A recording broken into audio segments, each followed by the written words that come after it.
नाजरीन, ब्रेक से पहले इंट्रो दे रहे थे। आपको बताऊं कि पीटीआई और नून लीग के दरमियान कल कांटे का मुकाबला मुतवक्के था और नून लीग को जीत के लिए 13 नशिस्तों की जरूरत थी, 10 नशिस्तों की जरूरत थी और पीटीआई को जीत के लिए 13 नशिस्तों की जरूरत थी। लेकिन बदकिस्मती से कल जीत के लिए नून लीग जो सीटें जीतना चाहती थी उसके बरक्स देखा जाए तो कल नून लीग ने 4 सीटें जीती हैं ज़िमनी इंतखाबात में और पीटीआई के पास 15 नशस्तें आई हैं और इसके अलावा एक सीट 20 में से आज़ाद उम्मीदवार के हिस्से में आई है। बड़ा कल कांटेदार मुकाबला था, बड़ा कोई अजीब सी सिचुएशन देखने में आई, बहुत एक इम्पॉर्टेंट सी सारी सिचुएशन नज़र आ रही थी। शेर धाड़ेगा, बल्ला चलेगा, क्या होगा कुछ नहीं पता चल रहा था। लेकिन 20 हलकों पर पीटीआई ने जो 20 में से 15 हलकों पर बढ़तरी हासिल की है वो एक बहुत इंपॉर्टेंट सिचुएशन है।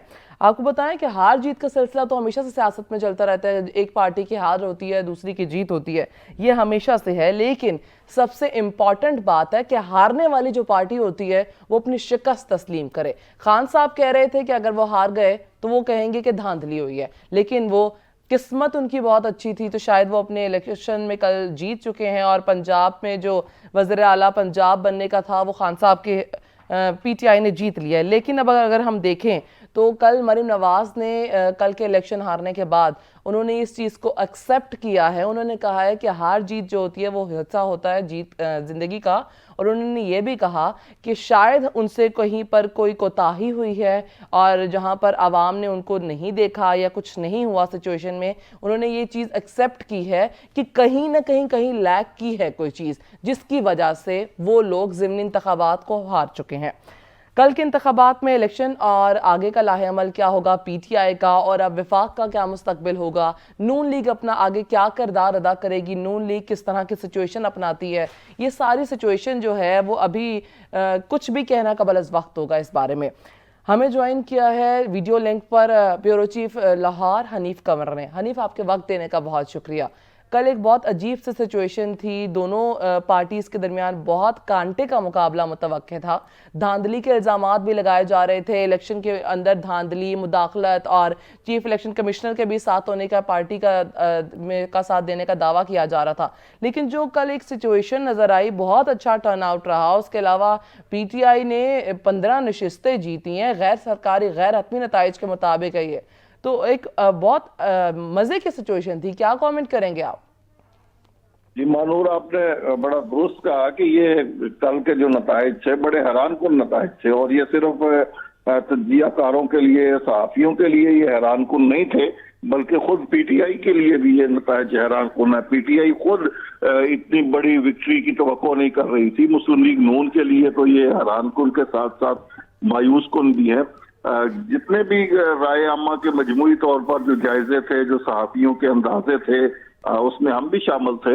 हमारा भी यही अंदाजा था कि पाकिस्तान तहरीक इंसाफ ज्यादा से ज्यादा 5-6 सीटें लेगी और बढ़तरी मिलेगी मुस्लिम लीग नून को।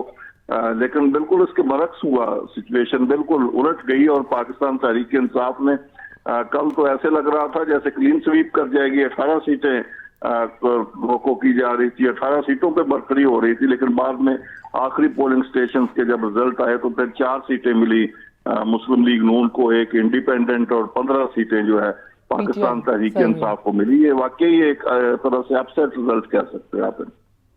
तो एक तो मतलब कल बहुत क्लीन स्वीप होने की बातें की जा रही थी, लेकिन पीटीआई ने मार का सर किया है। आपसे दूसरी जानिब ये बात करूंगी कि मरीम नवाज ने बड़ा हौसले का मुजाहरा किया है कल, अपनी पार्टी की शिकस्त देखने के बाद भी उन्होंने कहा हार जीत जिंदगी का हिस्सा है और कहीं उन्होंने कोई चीज लेक की है, कहीं पर कोई कोताही हुई है जिसकी वजह से ये नताइज का सामना करना पड़ा है। आप क्या समझते हैं कि नून लीग को अपनी शिकस्त की वजह से किस तरह के मसाइल का सामना करना पड़ सकता है? और दूसरी चीज, अब नून लीग इस शिकस्त के बाद अगला लाहेअमल क्या करेगी अपना? जमहूरी प्रोसेस मानूर जब भी किसी मुल्क में चलता है तो उसके आफ्टर ऑल जो इफेक्ट है वो मुआशरे पे, जमहूरियत पे अच्छे ही पड़ते हैं। उसके नतीजे में कोई भी जीते कोई भी हारे ये एक अलग डिबेट होती है, लेकिन उसके बहरहाल असरात मुल्क पर, मईशत पर, मुआशरत पर हर लिहाज से बड़े अच्छे होते हैं। कल की जो एक जमहूरी एक्टिविटी थी, इस पे एक तो ये 20 सीटों का इलेक्शन नहीं था, ये अमली तौर पर ये पूरे मुल्क का इलेक्शन बन गया और इससे जो ट्रेंड सामने आए उसके बारे में पहले से भी यही कहा जा रहा था कि ये इलेक्शन एक फैसलाकुन इलेक्शन होगा, इसके नतीजे में आइंदा के सियासी जो मंजरनामा है उसकी भी कोई खतूत वाजे हो जाएंगे। दूसरी जो सबसे अच्छी बात इस इलेक्शन के रिजल्ट के बाद दोनों बड़ी पार्टियों की तरफ से देखने में आई, मुस्लिम लीग नून ने तो बड़ी खुशदिली से इसको एक्सेप्ट किया, अपनी तहरीक को कोई आए बाएं शाएं नहीं की, किसी पे मलबा गिराने की कोशिश नहीं की, किसी किस्म का बड़े लाउड एंड क्लियर अल्फाज में उन्होंने कहा कि अवाम ने हमें वोट नहीं दिए और पाकिस्तान तहरीक इंसाफ को वोट दिए लोगों ने, इसलिए वो मुबारकबाद की मुस्तहिक है। मलिक अहमद खान साहब ने टेलीविजन पे आके सबसे पहले अपना इस बात का एतराफ किया और मुबारकबाद दी। उसके बाद मरियम नवाज की ट्वीट भी सामने आ गई। तहरीक इंसाफ की तरफ से भी बहुत अच्छा रद्द-ए-अमल आया। फवाद चौधरी ने जो बात की, उन्होंने कहा कि ठीक है इलेक्शन जीत गए हैं लेकिन इसके बाद डायलॉग का प्रोसेस होना चाहिए, तमाम बड़ी पार्टियों को मिल बैठकर को वे आउट निकालना चाहिए और अगर इसी तरह टसलबाजी में लगे रहेंगे तो फिर मसाइल ही मसाइल होंगे। फवाद चौधरी की ये स्टेटमेंट भी बड़ी हौसला अफजा है और लगता है कि अगर तहरीक इंसाफ की लीडरशिप डायलॉग की तरफ जाती है और पहले की तरह उसको जो ये विक्ट्री है मजीद मुतकब्बर नहीं कर देती और वो अपने रवैयों पे नजरसानी करती है, तो ये पाकिस्तान में एक खुशगवार जमहूरी माहौल की जानब एक बढ़ते हुए कदम होंगे पाकिस्तानी समाज के। इसको अप्रिशिएट करना चाहिए तहरीक इंसाफ के इस बयान को भी और मुस्लिम लीग नून की तरफ से अप्रिशिएट करना चाहिए।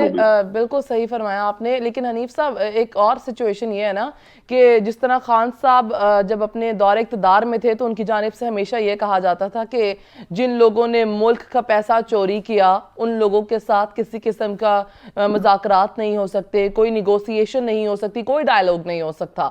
लेकिन उसके बाद फिर तहरीक अदम एतमाद आई और अब की सिचुएशन देखें तो एक बार फिर PTI ने पंजाब में फतह समेट ली है। तो आप क्या समझते हैं कि PTI का अब अगला लाहे-अमल क्या होगा? दूसरा सवाल आपसे ये भी करना चाहूंगी कि अब लाहे-अमल का तो हम सिचुएशन देखते हैं कि आप बताएंगे कि उनके PTI क्या लाहे-अमल अपना पेश करेगी, लेकिन अब क्या ग्रैंड डायलॉग हो सकता है इन लोगों के दरमियान? PTI विफाक से ग्रैंड डायलॉग कर सकती है, निगोसिएशन कर सकती है? अब इन लोगों में किसी किस्म के मुज़ाकरात देख रहे हैं आप? माजी अगर देखें तहरीक इंसाफ का तो उससे तो कोई उम्मीद नहीं है कि वो कोई डायलॉग की जानब जाएगी और उसकी तो स्ट्रेटजी और पॉलिटिकल पॉलिसी भी यही रही है कि उसने अपने मुखालिफिन के साथ फासला रखा, उनको चोर डाकू और उनकी किरदार कुशी पर मबनी कैंपेन चलाई और उसका बहरहाल उन्हें फायदा भी हुआ। ये फायदा आप वक्ती कह लें या इसके कोई दूर असरात होंगे, ये एक अलग डिबेट है। लेकिन कल की जो विक्ट्री है, जब तहरीक इंसाफ ऑपोजिशन में थी इससे पहले तो उन्होंने ऑपोजिशन में रहकर मुज़ाकरात नहीं किए, तो अब विक्ट्री स्टैंड पे खड़े होकर वो मुज़ाकरात क्यों करेंगे? वो उनका तो अब ये है कि उनका तो उनके बकौल तो उनके बयानिए की ये फतह हो गई। वो बयानिया जो उन्होंने पॉलिटिकल जमातों के खिलाफ इख्तियार किया था, उनको चोर डाकू कहने का बयानिया था, उसकी फतह हो गई। उसके बाद अमरीकी साजिश वाले बयानिए की फतह हो गई। उसके बाद एस्टेब्लिशमेंट के खिलाफ जो नैरेटिव बिल्ड किया उसकी फतह हो गई। तो अब ये अपने नैरेटिव की फतह के बाद वो डायलॉग करेंगे तो ये एक बड़ी उनकी पॉलिटिकल आप कह लें कि विजडम का मुजाहरा ही हो सकता है, जिसकी तवक्को तो नहीं की जा सकती। लेकिन बहरहाल इसका वे आउट यही है कि अगर आप पॉलिटिकल विजडम का मुजाहरा नहीं करेंगे तो इस तरह की जो विक्ट्रीज होती हैं ये लॉन्ग टर्म फिर विक्ट्रीज नहीं होती, लॉन्ग टर्म नहीं हो सकती। हनीफ साहब, PTI के रहनुमा और बजात खुद चेयरमैन PTI इमरान खान साहब की जानिब से ये इल्जामात कल के इलेक्शन से पहले लगाए जा रहे थे कि धांधली हुई है और इसके अलावा उन्होंने बैरूनी साजिश के जो कहा कि मुदाखलत हुई है, बैरूनी साजिश हुई है। तो अब जो उनकी जानिब से जितने भी इल्जामात लगाए गए मौजूदा हुकूमत पर, न्यूट्रल्स पर, इसके अलावा एस्टैब्लिशमेंट पर और बैरूनी साजिश का जो बयानिया था, क्या वो कल के इलेक्शन जीतने के बाद क्या वो बेबुनियाद साबित हो गए? अब अगर तहरीक इंसाफ भी आला ज़र्फी का मुजाहरा करे तो उसे भी ये बात तस्लीम कर लेनी चाहिए और क्लियर एंड लाउड उनको भी ये कहना चाहिए कि इलेक्शन कमीशन पर जो उन्होंने इल्जामात लगाए थे वो गलत थे इल्जामात, और इलेक्शन कमीशन ने फेयर एंड फ्री इलेक्शन मुमकिन हद तक करवाने की कोशिश की है। इसके साथ जो उनको ये मानना चाहिए कि पब्लिक ने उनको वोट दिए और किसी इदारे ने किसी शख्सियत ने, किसी हुकूमत ने कोई सियासी इंजीनियरिंग नहीं की जिसके वो इल्जामात लगाते रहे।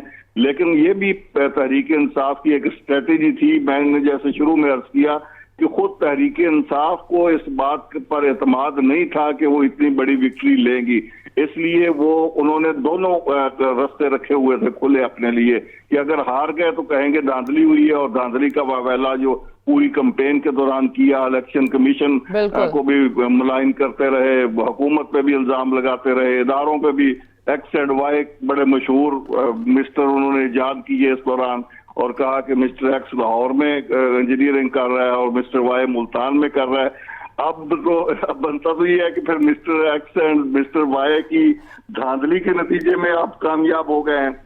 ये लेकिन बिल्कुल ये एक सवालिया निशान है, क्योंकि खान साहब अगर देखा जाए तो जब तहरीक अदम एतमाद कामयाब हुई थी खान साहब की जानिब, खान साहब के लिए, तो उस वक्त का खान साहब ने ये बात जो थी वो बहुत ज़्यादा अपना एक बयानिया पेश किया था कि उनके लिए बैरूनी साजिश हुई है और मुदाखलत की गई है। तो आपसे जानना ये चाहूँगी कि क्या खान साहब के लिए 2 माह पहले एक बैरूनी साजिश की गई और मुदाखलत की गई जिसकी वजह से उनको इक़्तिदार से निकाल दिया गया, और पहले क्या अमेरिका बहुत स्ट्रांग था और क्या अमेरिका अब बहुत वीक हो गया है जिसकी वजह से खान साहब की फिर पीटीआई कल जीत गई है? ये आपने बड़ी दुरुस्त बात की। जब भी इलेक्शन होते हैं, एक पार्टी को हारती है, एक जीतती है, तो जमहूरियत का ये तकाजा होता है, और वैसे भी पॉलिटिकल विजडम भी इस बात का तकाजा करती है कि आप अपनी हार का एनालिसिस करें कि आप किन बुनियादों पर हारे हैं, और अपनी जीत का भी एनालिसिस करें कि आप किन बुनियादों पर जीते हैं। लेकिन क्योंकि जो जीतता है वो बहुत सियाना होता है, वो किसी का मशवरा नहीं मानता, ना उसे मशवरे की जरूरत होती है, इसलिए वो फतह को सिर्फ एंजॉय करता है, उसको एनालाइज नहीं करता। अगर खान साहब भी अपनी कल की विक्ट्री को पाकिस्तान तहरीक इंसाफ एनालाइज करे तो उसमें तहरीक इंसाफ की अपनी कामयाबियों या उसकी अपने कुमार का राय से ज्यादा उसके मुखालिफिन की नाहली है, उसमें उसके मुखालिफिन की कमजोरियों की वजह से वो जीती है, अपनी खूबियों की वजह से कम जीती है।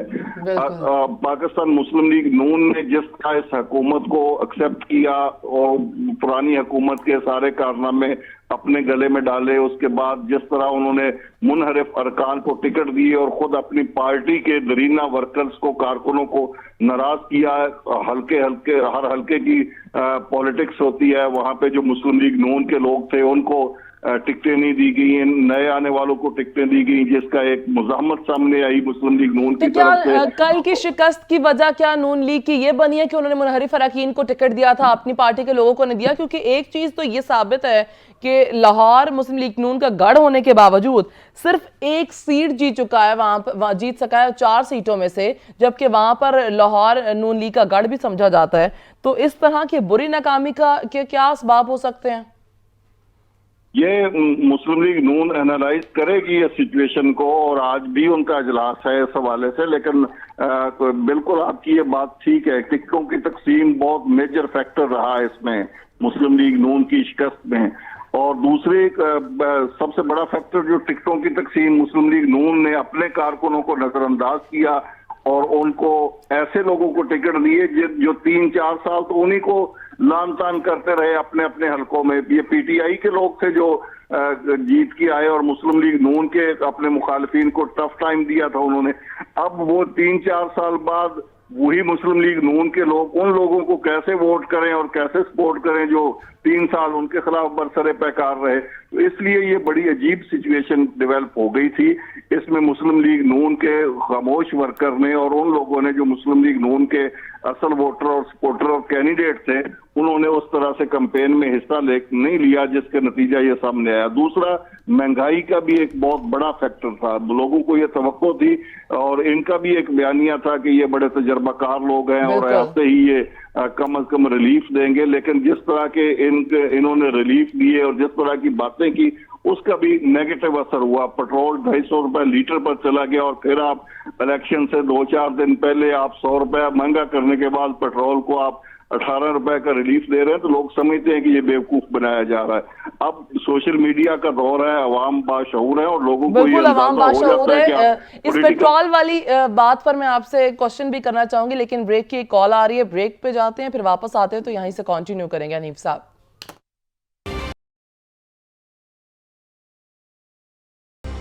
वेलकम बैक नाजरीन। हनीफ कमर साहब हमारे साथ मौजूद है। जिस तरह ब्रेक से पहले बात हो रही थी कि पेट्रोल की कीमतों में इजाफा एकदम किया गया, तकरीबन 250 पर पेट्रोल पहुंचाया गया और उसके बाद अब इलेक्शन से पहले पेट्रोल की 18 रुपये कीमत कम करके अवाम को बेवकूफ़ बनाया जा रहा था और अवाम को इससे जिस तरीके से अवाम की एहसास से खेला जा रहा था, जितनी महंगाई कर दी गई थी, अवाम बहुत परेशान दिखाई दे रहे थे। हनीफ कमर साहब मौजूद हैं। हनीफ, आपसे जानना चाहूंगी कि जिस तरह इन्होंने 18 रुपए पेट्रोल की कीमत में कमी कर दी थी, तो कल के इलेक्शन हारने के बाद क्या आप आगे देख रहे हैं कि इलेक्शन पेट्रोल की कीमतों में इजाफा कर दिया जाएगा दोबारा से?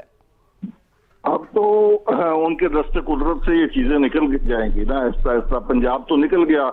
अब तो लाले पड़ जाएंगे कि मरकज की हुकूमत आपने कैसे बचानी है, और फिर मरकज की हुकूमत और पंजाब की हुकूमत के दौरान अगर इसी तरह पाकिस्तान तहरीक इंसाफ पंजाब में हुकूमत बना लेती है, और जिसका कि कन्फर्म है ये बात कि वो आजकल में हुकूमत बना लेगी और हमजा शहबाज शायद आज मुस्ताफी हो जाएं इस हवाले से, और 22 तारीख के इलेक्शन की जरूरत ना पड़े, चौधरी परवेज इलाही चीफ मिनिस्टर पंजाब बन जाए, उसके बाद फिर देखना पड़ेगा कि मरकज में मुस्लिम लीग नवाज की हुकूमत है, इत्तेहादी जमातों की हुकूमत है, पंजाब में पीटीआई की हुकूमत होगी। पहले एक सूबे में पीटीआई की हुकूमत है और उसने वहां से लॉन्ग मार्च करके मरकज को मजबूर कर देते थे, इस्लामाबाद जाम कर देते थे। अब तो 2 सूबों की फोर्स उनके पास होगी और वो देखें कि वो टसल्स की पॉलिसी पे चलते हैं या डायलॉग की पॉलिसी पे चलते हैं। अब टोटल इमरान खान और तहरीक इंसाफ पे ये डिपेंड करेगा कि उनकी आइंदा की स्ट्रेटेजी क्या है। वो डायलॉग के जरिए कोई मिडवे निकालना चाहते हैं। एक जो कल की तहरीक इंसाफ के लीडरों की गुफ्तगू से जिस बात की समझ लाई कि वो तो हर सूरत चाहते हैं कि जनरल इलेक्शन हो जाएं, लेकिन क्या मुस्लिम लीग नून और उसकी इत्तेहादी जमातें फौरी जनरल इलेक्शन अफोर्ड करेंगी और वो इस जानब जाएंगी? एक तरफ बड़े शिकस्त तस्लीम तो कर ली मुस्लिम लीग नून ने और वो पंजाब की हुकूमत लूज कर गए, लेकिन वो अब मरकज में पीपल्स पार्टी का और इत्तेहादी जमातों का कवर देंगे और कहेंगे कि हम तो इलेक्शन की तरफ जाना चाहते हैं, लेकिन पीपल्स पार्टी नहीं मान रही और इत्तेहादी जमातें नहीं मान रही। इसलिए ये सिलसिला आगे चलेगा। और अभी आपको इल्म है कि इलेक्शन इस्लाहात भी उस तरह फाइनल नहीं हुई। वो इलेक्शन इस्लाहात किए बगैर भी अगर इलेक्शन की तरफ जाया जाता है तो उसका भी उस तरह से कोई बेनिफिट नहीं होगा। तो ये अब है सिचुएशन जो मुस्तकबिल की नजर आ रही है, उसमें एक सिचुएशन तो ये है कि पाकिस्तान तहरीक इंसाफ उसी तरह के रवैयों का मुजाहरा करे जिस तरह के वो माजी में करती रही है, वो अग्रेसिव हो जाए, मजीद अग्रेसिव हो जाए और ये सारे सिस्टम को चलने न दे। तो इससे तो ये जितनी देर भी ये सिचुएशन रहेगी उसका नुकसान ही होगा पॉलिटिकल फोर्सेस को भी, मुल्क को भी। लेकिन दूसरा तरीका ये है कि डायलॉग की तरफ जाया जाए। डायलॉग के लिए बाकी तो तमाम जमातें पीडीएम के प्लेटफॉर्म से वो तो एग्री है, वो तो जब हुकूमत में है उस वक्त भी वो डायलॉग के लिए तैयार हैं, जब अपोजिशन में थे उस वक्त भी डायलॉग के लिए तैयार हैं। अब डायलॉग का इशू तो पीटीआई का है।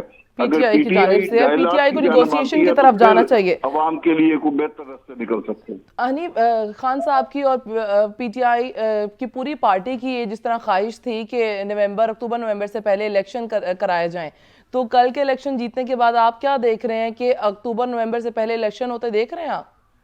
अच्छा, ये सारा कुछ जो मुल्क में हुआ ये नवंबर के खौफ से ही होता रहा। पहले जो अदम एतमाद की तहरीक आई वो भी नवंबर के डर की वजह से आई और पीटीआई मुस्लिम लीग नून को ये बाबर कराया गया कि अगर आपने नवंबर से पहले पहले तब्दीली ना लेके आए तो फिर ऐसी अपॉइंटमेंट हो जाएगी जो आइंदा इलेक्शन पे भी असरअंदाज होंगी और फिर आप अगले 5 साल के लिए भी बुक समझिए। और इसमें आपको पता है कि आसिफ अली जरदारी साहब ने बड़ा किरदार अदा किया मुस्लिम लीग नून को कायल करने में। मुस्लिम लीग नून तो इस बात पे रजामंदी नहीं हो रही थी, वो तो कह रहे थे कि इनको मुद्दत पूरी करनी चाहिए और आखिर तक जब इन्होंने अदम एतमाद कामयाब भी हो गई उसके बाद भी मुस्लिम लीग नून जो है वो इस बात में कंफ्यूज रही कि उसने हुकूमत को लेके चलना है या फौरी इलेक्शन की जानब जाना है। नून लीग की पार्टी के बड़ी तादाद जो लीडर्स की थी वो इस बात पे मुत्तफिक थे कि फौरी तौर पे इलेक्शन करा दिए जाएं, लेकिन उस मौके पे भी आसिफ अली जरदारी आड़े आए और उन्होंने शहबाज शरीफ को कायल किया कि नहीं, हुकूमत को कंटिन्यू करना चाहिए और ये सारा कुछ होना चाहिए। आपने देखा होगा कि इस कैंपेन के दौरान भी मुस्लिम लीग नून की जो टॉप लीडरशिप एक धड़ा था वो बिल्कुल लाताल्लुक रहा। शाहिद खाकान अब्बासी, ख्वाजा साद रफीक, ख्वाजा आसिफ, परवेज बिल्कुल। रशीद, वो कहीं आपको कैंपेन में नजर नहीं नजर आए। नहीं जो नवाज शरीफ का धड़ा था, तो उनका ये ख्याल था कि उन्होंने ये हुकूमत लेकर गलती की है, और अगर ले भी ली थी, एतमाद कामयाब हो भी गई थी, तो फौरी तौर पे इलेक्शन की जानब जाना चाहिए था। और आपको पता है कि मरियम नवाज भी जलसों में ये इस बात का इजहार करती रही कि वो क्यों टोकरा किसी की नाकामियों का उठाएं, वो तो चाहते थे कि इलेक्शन हो, लेकिन बहरहाल ये फिर हो गया कि हुकूमत कंटिन्यू करना पड़ी उन्हें, और उसका फिर खमियाजा भी भुगतना पड़ा। ये तो फिर उनका जिस अपना तरह के फैसला था रिजल्ट ना। हमने, जी आप कह सकते हैं अपना फैसला था, लेकिन उसमें वो फैक्टर भी थे जिसमें डराया गया था कि अगर आपने हुकूमत को कंटिन्यू ना किया, इलेक्शन करवा दिए या इस तरह की कोई बात होगी, तो नवंबर की तकर्रियां आपके अगेंस्ट जाएंगी। अब वो नवंबर की तकर्रियां भी पता नहीं कौन करेगा अब। लेकिन लगता ये है कि अगर डायलॉग कामयाब हो जाता है और डायलॉग इनिशिएट हो जाता है, तो उस डायलॉग के नतीजे में तो फिर इसका फाइनल वे आउट जो इलेक्शन ही है। और अगर डायलॉग कामयाब हो जाता है और इलेक्शन अनाउंस हो जाते हैं, तो ये इलेक्शन सितंबर अक्टूबर में इलेक्शन हो जाएंगे, और फिर इलेक्शन के नतीजे में जो भी हुकूमत आएगी वही तकर्री करेगी, नवंबर वाली तकर्री। सही। तो हनीफ साहब, आपसे ये जानना चाहूंगी कि कल के इलेक्शन जीतने के बाद अब पंजाब के वज़ीर आला के लिए पीटीआई के पास चौधरी परवेज इलाही के अलावा भी क्या कोई ऑप्शन मौजूद है, और क्या उस्मान बुज़दार वापस वज़ीर आला पंजाब की सीट पर मुंतखब हो सकते हैं? ये बड़ा दिलचस्प सवाल है, और इस पे बड़ी कल से डिबेट भी चल रही है। उस्मान बुज़दार तो इस दौड़ में नहीं है, लेकिन जैन कुरैशी की जीत जो है वो बड़ी अहमियत की हामिल है। और शाह महमूद कुरैशी साहब ने कैंपेन के दौरान भी ये कहा था कि उन्हें सूबाई असम्बली की सीट इसलिए हराई गई थी और खुद उनकी पार्टी ने हराई थी ताकि वो वजीर आला ना बन सके, और अगर उन्होंने कहा था कि वो वजीर आला बन जाते तो आज पंजाब का ये हाल ना होता और तहरीक इंसाफ का भी ये हाल ना होता। ये शाह महमूद कुरैशी का बयानिया था। और फिर जब उनसे पूछा गया कि जैन कुरैशी को आप इलेक्शन लड़वा रहे हैं, तो क्या ये आपका अपना फैसला है या आप, तो उन्होंने कहा कि नहीं, ये खान साहब का फैसला है कि जैन कुरैशी को इलेक्शन लड़ाया जाए, और फिर जैन कुरैशी जीत भी गए। अब कल जैन कुरैशी साहब से भी ये सवाल मुख्तलिफ मीडिया फोरम्स पे हो रहे थे कि क्या आपको चौधरी परवेज इलाही ने मुबारकबाद दी है, और क्या इस बात का कोई इम्कान है कि आइंदा के चीफ मिनिस्टर आप हूं। तो उन्होंने इनके गोलमोल जवाब दिए। उन्होंने कहा कि चौधरी परवेज इलाही से अच्छे ताल्लुकात हैं, अभी तक तो उन्होंने मुबारकबाद नहीं दी, लेकिन वो देंगे मुबारकबाद। तो चौधरी परवेज इलाही भी पहले कमिटमेंट तो पीटीआई की चौधरी परवेज इलाही से ही है, लेकिन हालात बदलते हुए पाकिस्तान में कोई देर नहीं लगती। चौधरी परवेज इलाही ने भी कलाबाजी लगाते हुए देर नहीं लगाई थी। अब अगर उनके साथ कोई कलाबाजी लगा जाता है तो इसमें भी उनको परेशान नहीं होना चाहिए, हैरान भी नहीं होना चाहिए। ठीक है, आपका कमेंट मैंने सुन लिया है। I got your point. Hanif साहब, अली अमीन गंडापुर और मकबूल गुज्जर के बारे में हम बात करेंगे, लेकिन यहाँ पर वक्त हुआ है ब्रेक का। ब्रेक से वापस आते हैं तो आपसे इस पर भी बात करूंगे।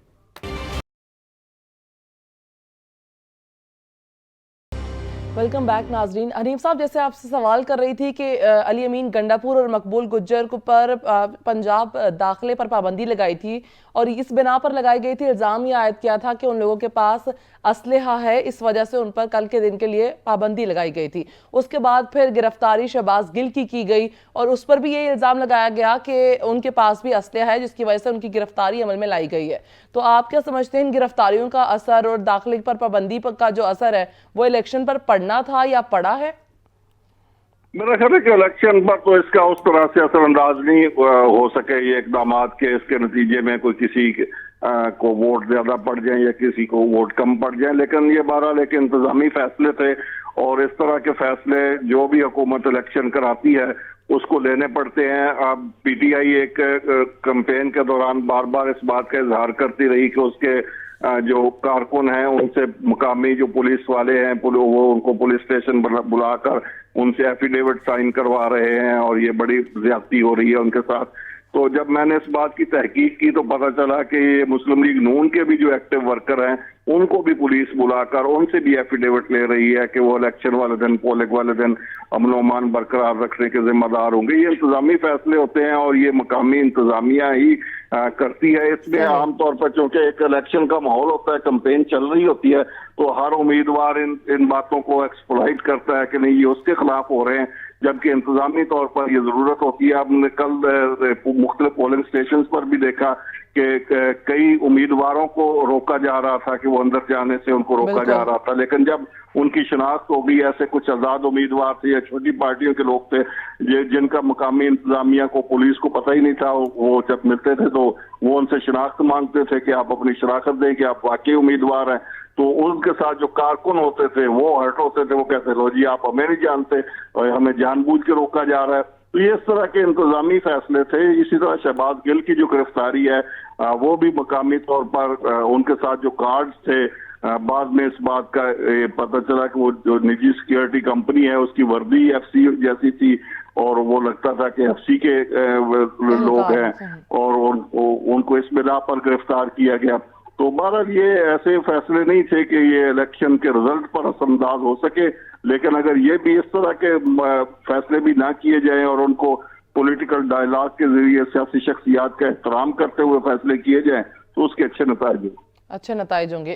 कल हनीफ साहब, जैसे गैर सरकारी गैर हतमी नताइज का सिलसिला आना शुरू हुआ और पीटीआई जब लीड कर रही थी तो उसके बाद हमजा शहबाज को जब यकीन हो गया कि वो हार रहे हैं, उसके बाद उन्होंने एक हंगामी तौर पर इजलास तलब किया था। तो आपसे जानना चाहूंगी उस इजलास का मकसद क्या था और उस इजलास में क्या सारी चीज़ों को डिस्कस किया गया, अगले नताइज, अगले आने वाले लाहेअमल को कैसे तय किया गया, उस बारे में बताइएगा।